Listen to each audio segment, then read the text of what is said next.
안녕하세요. 돈을 공부하는 남자 수페TV의 수페입니다. 미국 월배당 대표 기업으로 리얼티 인컴이 있죠. 이번에 큰 이슈가 있어서 댓글로 문의 주시는 분들이 꽤 많았는데요. 지금이 기회인지 위기인지 자세히 파헤쳐 보겠습니다. 우선 한 달간의 차트를 보면 기업 인수 발표 이후에 급락이 나왔었지만 다행히 V자 반등이 나오면서 안도할 수 있게 됐습니다. 그런데 1년간의 차트를 보면 아직도 많이 빠져있는 상태죠. 차라리 장기 채권에 투자할까 생각하시는 분들도 많을 것 같은데요. 정확히 팩트 체크해 보겠습니다. 시작 전에 이런 영상을 계속 받아보고 싶으시다면 구독과 좋아요 그리고 따뜻한 댓글 부탁드립니다. 여러분의 관심이 저를 행복하게 합니다. 감사합니다. 리얼티 인컴의 최근 기사를 볼게요. 10월 31일에 스프린 리얼티를 인수한다고 발표를 했죠. 그러면서 하루 만에 6% 폭락이 나왔습니다. 52주 신저가를 기록했는데요. 저는 배당컵 발표가 있었나 하고 엄청 놀랐었습니다. 그런데 다행히 그건 아니었죠. 그럼 스프린 리얼티 인수가 얼마나 악재길래 이렇게 빠졌던 걸까요? 자세히 살펴보겠습니다. 리츠 기업 중에서 렌니스 섹터의 비중을 살펴봤는데요. 당연히 리얼티 인컴의 비중이 압도적으로 높은 걸 알 수가 있죠. 그리고 스프린 리얼티가 어디 있나 봤더니 4위를 차지하고 있었습니다. 현재 시총이 5.5 빌리언 달러인데요. 나름 몸집이 꽤 큰 기업이죠. 티커로는 SRC라고 불리고 있습니다. 인수를 하게 되면 리얼티 인컴의 규모는 더욱더 엄청나질 걸로 보입니다. 조금 더 체감할 수 있는 숫자를 말씀드려 볼게요. 리얼티 인컴의 임대 매장 수가 13,118개이고요. SRC는 2,064개입니다. 규모가 어느 정도 가늠이 되시죠? 인수 합병이 잘 마무리가 되면 회사 측에서는 AFFO가 2.5% 상승할 걸로 내다보고 있습니다. AFFO는 리츠 기업이 실제로 벌어들이는 이익이라고 보시면 되고요. 지난번에 기업 인수 때도 FFO를 제일 신경 썼었죠. 이번에도 인수합병 때 포인트로 AFFO를 잡고 있습니다. 이익이 늘어나는 거니까 우리도 나쁠 것이 없겠죠. 그럼 SRC가 보유하고 있는 부동산은 무엇이 있을까요? 이게 중요하겠죠. 혹시라도 오피스 리츠라면 리스크가 크니까 말이죠. 비중을 살펴봤더니 다행히 리얼티 인컴과 비슷한 리테일 기업이 많았는데요. 서비스가 60.9%로 가장 많은 비중을 차지하고 있습니다. 대표적인 임차 기업을 살펴보면 로스, 홈디포, 달러 제너럴, 페덱스 등이 있었습니다. 인수합병은 2024년 1분기에 마무리될 거라고 이야기하고 있습니다. 그렇게 되면 포트폴리오는 어떻게 바뀌게 될까요? 다음과 같습니다. 기존의 임차 기업에서 조금씩 더해지는 모습이죠. 부족했던 부분은 더 채우는 것들이 많아지고 있습니다. 운동을 열심히 해서 근육이 더 붙는다고 생각하시면 좋겠습니다.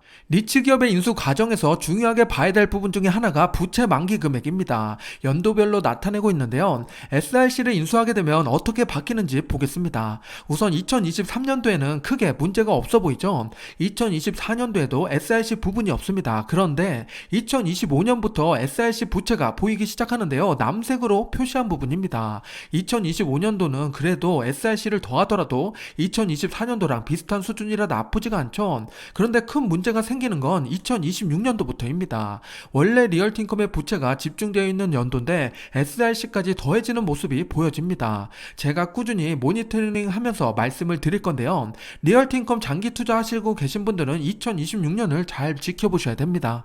리얼티 인컴 홈페이지에 가면 인수합병 관련된 내용을 자세히 볼 수가 있는데요. 홈페이지로 추격하면 다음과 같습니다. 세부 내용에 링크를 남겨놓을 테니까 관심 있으신 분들은 원문을 꼭 한번 읽어보시길 권장드립니다. 리얼티 인컴은 시장이 좋지 않는 상황에서 굳이 지금 왜 기업 인수를 하는 걸까요?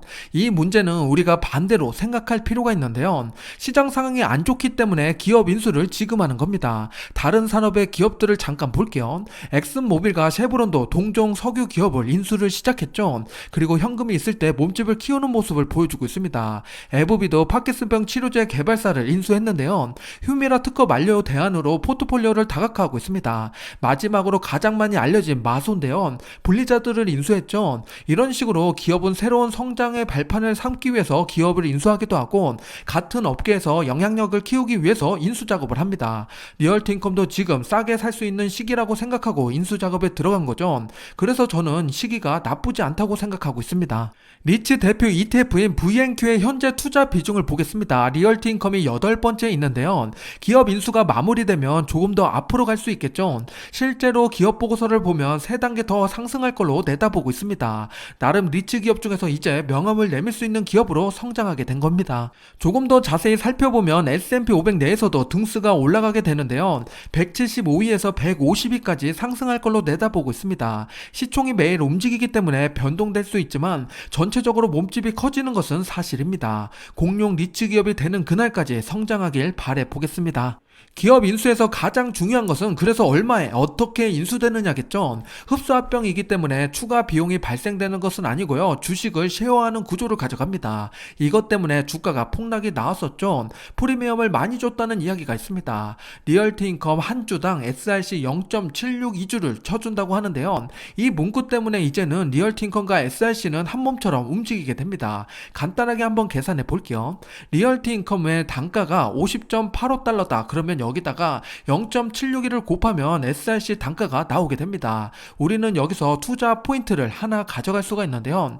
리얼티 인컴이랑 SRC를 함께 놓고선 갑자기 어느 한 종목이 빠진다. 그러면 그걸 매수하면 내년 1분기에 더 많은 리얼티 인컴의 주식을 갖게 되는 겁니다. 아직 기간이 많이 남았으니까 주가 변동이 심한 날 리얼티 인컴에 0.761을 곱해보시면 됩니다. 어느 게 더 저렴한지 체크해보고 더 괜찮은 투자를 하시면 됩니다. 저는 인수합병 발표 첫날에 이렇게 계산해서 SRC 폭등이랑 리얼티 인컴 폭락이 과하다는 판단을 했었습니다. 투자에 참고하시기 바랍니다. 리얼티 인컴의 3분기 실적을 확인해 볼게요. 매출을 먼저 보게 되면 999가 예상치였는데 그걸 뛰어넘는 실적을 발표했습니다. 그리고 EPS도 0.3이었는데 0.33이 나왔죠. 시간에서 소폭 상승 중에 있습니다. 리츠 기업은 이거 말고도 또 다른 게 중요한 것들이 있죠. 속을 더 들여다 보겠습니다. 리얼티 인컴 홈페이지에 들어가면 분기 보고서를 확인해 볼 수가 있는데요. 요약된 내용을 보면 상장 이후에 수익률이 연평균 13.4%라고 하고요. S&P 500보다 변동성이 낮다고 합니다. 그리고 배당 기족주답게 26년째 주당 순이익이 성장하고 있는데요.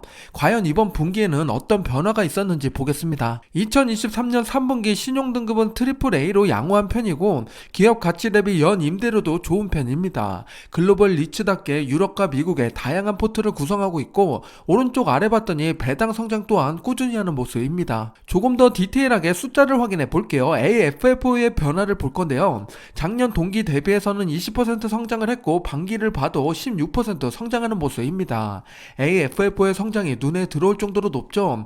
지난번보다 더 큰 성장을 보여줬습니다. 리츠 투자의 점검 포인트는 3가지가 있는데요. 신용등급, 임대 만료, 입주율입니다. 리얼티 인컴의 현재 상황을 하나씩 체크해 보겠습니다. 첫 번째로 신용 등급을 볼게요. 임차 기업들을 보면 쟁쟁한 리테일 기업들이 대거 포진되어 있는데요. 신용 등급을 확인해 봤더니 대부분 BBB 이상입니다. 양호한 수준이고요. 리얼티 인컴의 신용 등급은 앞에서 봤죠. 무디스는 AAA, S&P 글로벌은 A- 등급입니다. 신용 등급이 높으니까 대출도 낮은 이자로 빌릴 수 있겠죠.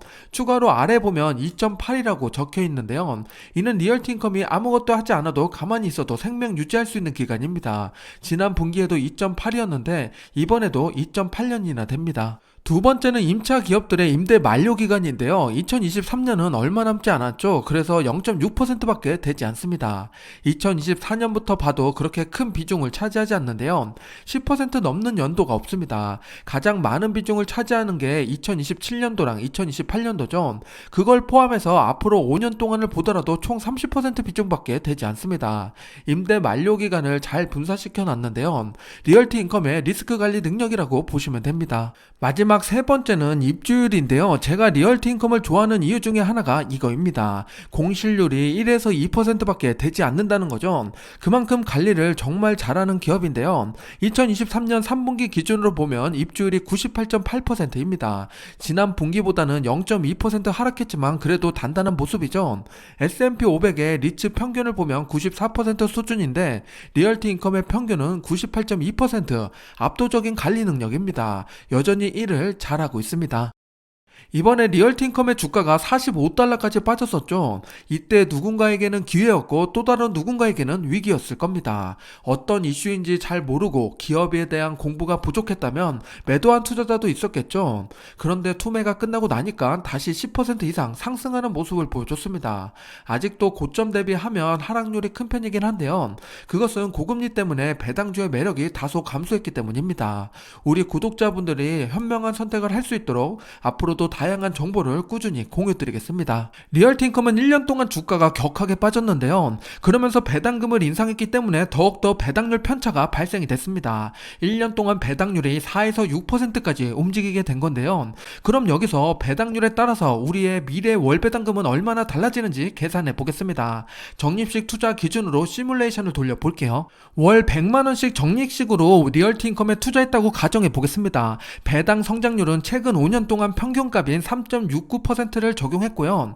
배당률 4, 5, 6% 중에 시작점이 어디냐에 따라서 월 배당금이 얼마나 달라지는지 볼게요.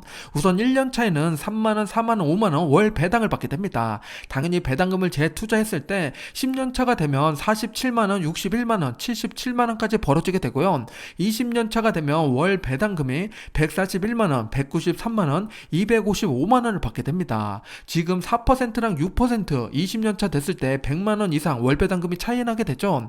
이렇기 때문에 시작점이 어디냐 상당히 중요합니다. 그래서 내가 지금 리얼티인컴 배당률이 4%대다 그러면 당연히 적립식으로 투자하고 있다면 멈추는 게 아니라 지금도 꾸준히 매수해서 5%대까지 늘리는 작업을 하시는 게 건강한 투자입니다. 현재 주가가 많이 빠져서 걱정하시는 분들이 꽤 많은데요. 수익률 관련돼서 재밌는 칼럼이 있어서 가지고 왔습니다. 주간 브리핑 때 말씀드렸던 내용인데요. 1928년도부터 2022년도까지 연평균 수익률을 체크해봤더니 30년 동안에는 20% 상승이 나왔고 10년 동안은 15% 하락이 발생됐다고 합니다. 그 정도 주기를 갖고 있다고 하는 건데요. 그럼 40년 동안 매년 1000달러를 투자했다면 어떻게 됐을까요?